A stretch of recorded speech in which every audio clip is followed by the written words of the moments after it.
To participate in our youth diversion program, you have to be in a position where you're going to be successful. I work off of a philosophy, as well as the department, that our youth are our future. And if we don't have to give them a ticket, if we don't have to give them a rest, we'd prefer not to.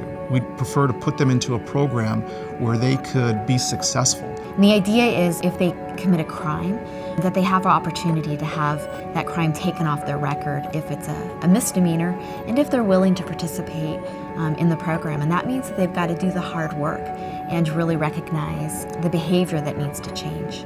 Whenever our department or our detectives or even the school district become aware of a youth that's committed a crime, we have a process where it's flagged, and that goes to our school resource officers who work with the school district to put them on a behavioral contract. I think the program is so important because we have a huge problem with mass incarceration in our country and in California and in Los Angeles.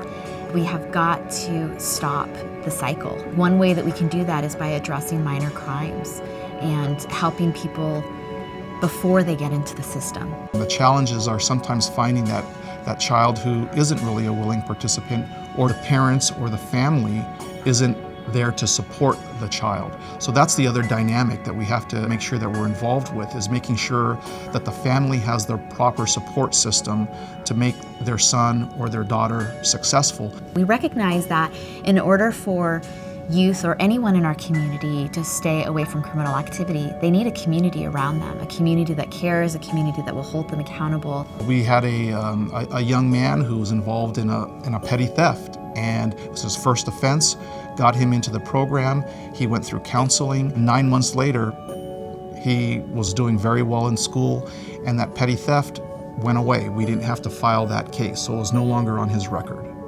We want these young people to have a second chance. There's many students that I've unfortunately had to bury or be involved in their funeral process because they got so involved in criminal activity. But if we could get ahead of the game and work with these students when they're committing lower level offenses, there's a greater chance for keeping them from that. If we can get 1, a dozen, or 100 children that don't have to go through the criminal justice process, obviously those numbers will reflect a decrease in number of youth that are being incarcerated or introduced to the criminal justice system.